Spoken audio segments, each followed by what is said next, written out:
भारत से 3,700 किलोमीटर दूर बैठे सचिन बिश्नोई ने कभी नहीं सोचा था कि वो विदेश में पकड़ा जाएगा, लेकिन ऐसा ही हुआ और उसे अजरबैजान में गिरफ्तार कर लिया गया।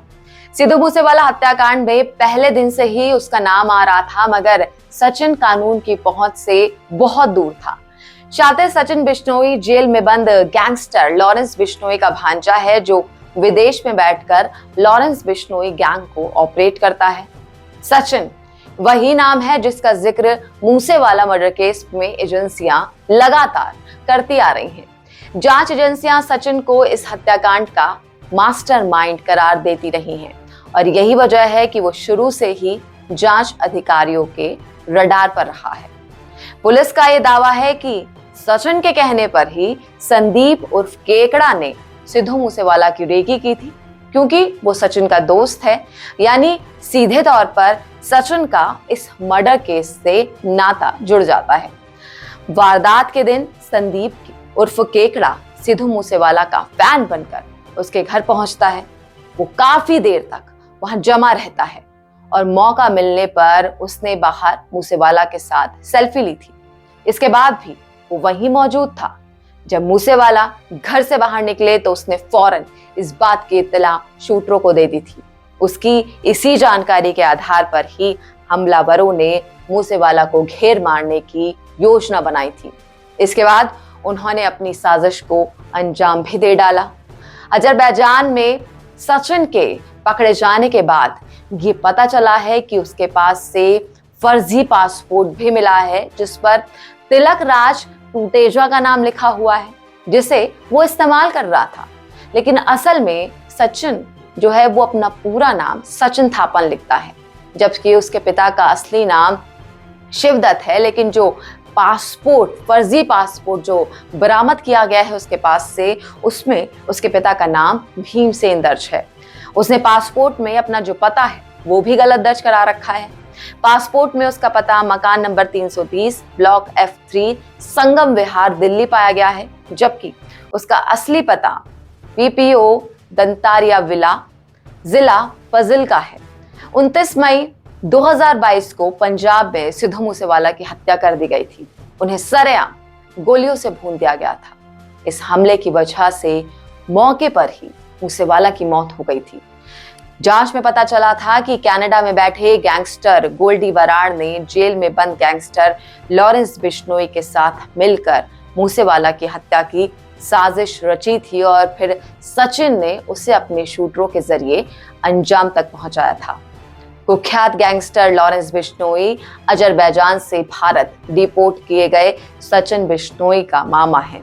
उसे सचिन का क्राइम गुरु भी कह सकते हैं।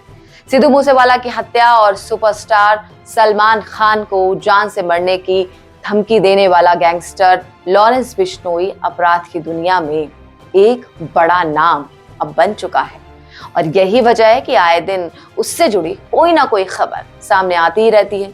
इसके बारे में हर कोई जानना चाहता है। उसने कहां से जुर्म की दुनिया में कदम रखा, कैसे उसने पूरे देश और विदेशों में जो आतंक है वो बनाया अपना, कैसे उसकी एक पूरी गैंगस्टर की टोली जो है वो तैयार हुई। पिछले कई सालों से उसने जिस अंदाज में काम किया है, ये एक ऐसा पैटर्न है जिससे उसके बारे में काफी कुछ समझा जा सकता है। वैसे आपको जानकर हैरानी होगी कि लॉरेंस की क्राइम कंपनी में सब कुछ डिजिटल है।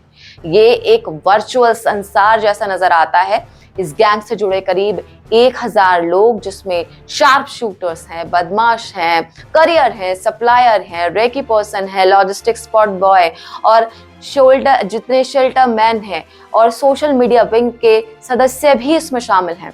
इस गैंग के टारगेट वर्चुअल नंबर्स से ऑडियो कॉन्फ्रेंस के जरिए तय किए जाते हैं। लॉरेंस इस कंपनी में मास्टर ब्रेन है, तो वही जो गोल्डी बराड़ है वो कंपनी की रीढ़ की हड्डी है। लॉरेंस का ममेरा भाई सचिन बिश्नोई कंपनी का भर्ती सेल और टारगेट प्लान का प्रमुख है, जबकि ऑस्ट्रिया से अनमोल और कनाडा से विक्रम बराड़ कंपनी की फाइनेंस डील को संभालते हैं। हैरानी की बात यह है कि इस क्राइम कंपनी में हर टारगेट से जुड़ा शख्स केवल अपने से आगे वाले एक शख्स को जानता है। इसके अलावा एक ऑपरेशन में जितने भी बंदे गैंग से जुड़े हुए होते हैं, उन्हें बाकी गैंग मेंबर्स के बारे में कोई भी जानकारी नहीं रहती। बकायदा एक फुल प्रूफ प्लानिंग के मुताबिक गैंग के सदस्यों को अलग अलग काम सौंपे जाते हैं, यानी रेकी कौन करेगा, पनाह कौन देगा, गाड़ियां कौन सप्लाई करेगा, हथियार कौन मुहैया कराएगा, कत्ल के बाद किस तरफ भागना है, और सबसे बड़ा सवाल कि फंडिंग कैसे होगी, इसे भी क्राइम मास्टर ही तय करते हैं। किलिंग के वक्त मौजूद गैंग मेंबर भी अक्सर एक दूसरे को नहीं जानते, ताकि वो पकड़े जाने पर गैंग के बाकी सदस्यों को जो है उनका नाम ना बता सके, उनके बारे में आइडेंटिटी ना कोई खोल दे, ताकि उन पर कोई आंच ना आ सके। इस पूरी साजिश का ताना बाना सिग्नल ऐप के जरिए होता है, जहां बिना सिम के वर्चुअल नंबर्स, इंटरनेट के नंबरों से कंपनी की सारी डील्स, सारे प्लान, पूरा ऑपरेशन और टारगेट तक फिक्स होते हैं। क्राइम मीटिंग में अधिकतर फरमान गैंगस्टर सचिन बिश्नोई ही देता था, जिसे आगे गैंग मेंबर फॉलो करते हैं, अपना हिस्सा लेते हैं और फिर अगले काम में जुट जाते हैं। लॉरेंस के गैंग में 1000 के करीब गैंगस्टर, बदमाश और सक्रिय शार्प शूटर्स देश विदेश में मौजूद हैं।